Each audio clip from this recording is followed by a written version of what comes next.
Will Smith here, the Fit Teacher, and today we are looking at filling a few of those gaps and seeing what we can learn from the CrossFit Games. That little bit between GCSE, bro science, as I like to call it, and real world practical training advice that's somewhere below that PhD level stuff as well.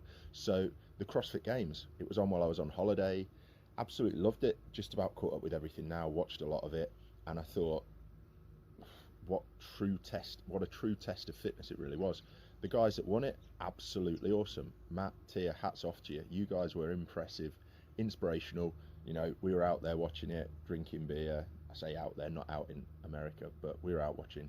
And yeah, it inspired us to the point where we were on holiday and we were like, let's go find a gym and let's work out. Hence rocking the CrossFit Louvre t-shirt. Great workout down there. And yeah, definitely learned some things from the CrossFit Games. So I'd like to share those with you guys. So thing number one, it was like a TV show, wasn't it, really? The X Factor style cuts, if you think of it like that, made for entertainment. You know, next up they'll have us voting on who should get the wild card, and it'll be £1 a minute on a phone line or something, but kept me interested, kept it really, really engaging. Oh, the wind's just picked up there, started to blow the tripod around.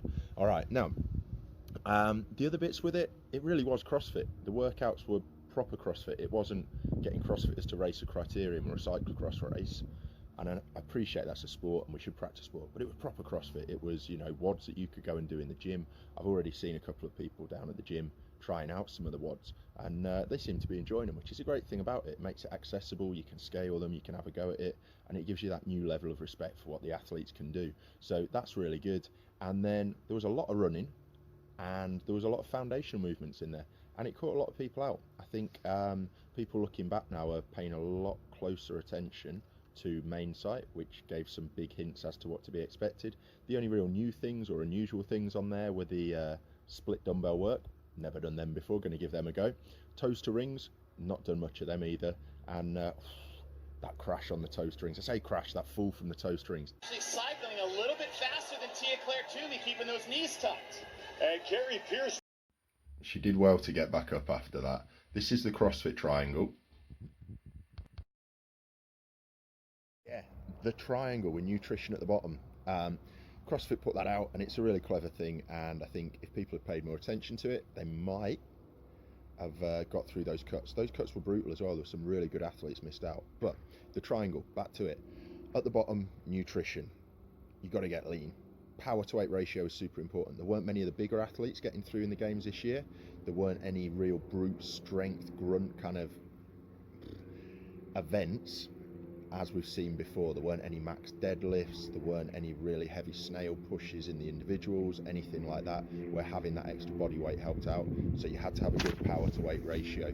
That means getting lean. How you do that is nutrition over training, but also, you know, the reason for that, when you're running, and there was a lot of running in this year's games, you've got extra force, 3 times your own body weight going through your legs. You've got to get extra oxygen in for every kilogram of mass you could carry. All right, so if you're a kilogram overweight or over your racing weight, that's an extra 33 millilitres of oxygen you're having to suck in there. That's going to add up over the course of the event. Your heart's got to work at least 1.1 beats per minute harder, and that's just on running. That's what the studies show. Now, they've done studies on gymnastics, squats, burpees, step-ups, pull-ups, muscle-ups, all those things where you're working even harder with your own body weight. You're going to need even more oxygen. So being efficient on those gymnastics movements by being at your optimum weight is really, really going to help you out. And it goes without saying, it's going to help out with the running as well. So lesson number one, if you want to do well at CrossFit, get lean. And CrossFit will help you get lean as well, but it comes from working in the kitchen. So on to lesson number 2. We're going to talk through that down at the gym. So I will see you down there. Let's go.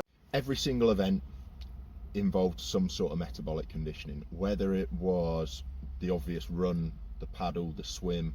Those are kind of what we call cardio, but everything involves cardio. It all involves respiration. It all involves getting as much oxygen in as you can so that you can respire.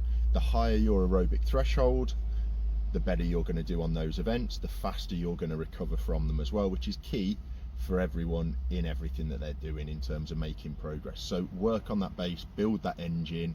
You know, Tia, Matt, phenomenal engine. Sam Briggs, phenomenal engine. Unfortunately, she got cut. Maybe her engine wasn't quite where it was. Maybe it's because she's getting older, or maybe it's because the events didn't suit her being slightly taller than some of the other girls as well. So lots of possible things, but no doubt about it, building that engine was super crucial. So let's head into the gym, something exciting there for engine building today, and then we'll look at lesson number 3. Let's go. Check this out. Did someone say conditioning? I think Strong 101 have been listening. CrossFit Pontefract, check this out. Ski ergs, all new, and even better than that, some Echo Bites. I'm saying better than that, I haven't done a proper workout on them yet, so I'll be giving that a go in a second and getting on with the advice or the lessons that can be learned from CrossFit. Alright, so lesson number 3 from the games, and we can maybe use Hunter McIntyre, the wild card. I love the fact that he got cut and then he's gone, I'm coming back to do another games. I think he's going to be a really exciting one to watch because he's got such good metabolic conditioning, and because he's, you know, a great all-round kind of athlete. When he gets that weightlifting sorted, he'll be spot on. But lesson number 3 isn't weightlifting, it's the importance of gymnastics. Whether it's the open, whether it's local CrossFit competitions, whether it's the wads in your box, the gymnastics stuff is key. It's the next level up on that pyramid as well. Gymnastics movements, controlling your own body weight, moving your own body weight, whatever it might be, whether it's squats, burpees, step-ups, pull-ups. Everyone always says if they went back and did their strength training again, I say everyone, I would certainly say, learn to master your body weight before you start trying to control external loads or start lifting weights. If you get really good at press-ups, air squats, pistols, handstands, all of this kind of stuff, then start lifting weights, you're going to be a beast. Look at the people that have come from gymnastics backgrounds that maybe train at your gym, the games athletes from gymnastics backgrounds, Vellner, Katrin, those people, they have that control of their bodies that other athletes don't have. So yes, you do need a certain amount of strength to do well, but the gymnastics is key. If you can't get your muscle ups, if you can't do your skipping, your butterfly pull-ups, your handstands, your handstand walks, if you can't do them efficiently or you haven't got endurance at them, you were cut. So that is lesson number 3 that I think we can all apply to our training. So my training today, what's going to happen with it? I am going to do some gymnastics, I'm going to do some metabolic conditioning, and I'm going to see where I'm at with those things. I've also had a look at CrossFit.com after I've done a bit of warm-up and a bit of skills practice at a low intensity. I'm then going to do my WOD for the day. So working on the strict before the kipping gymnastics, trying to get my pull-ups back going after the holiday. You can see slowly this is getting harder and harder. It's just a 10 kilo dumbbell strapped on there. Before I went away, it felt alright. Come back, you lose a little bit of strength, gained a little bit of fluff. Still getting it done though and getting there. Did some handstands after this as well, so it's a bit of a push-pull superset. Last bit of gymnastics was just doing some L-sits. These were horrible as part of the WOD after some lunges and double unders. And then day after, back on one of my favourites, a little bit of overhead pressing where it's stripped into push presses and then push jerks. So that was nice to get done.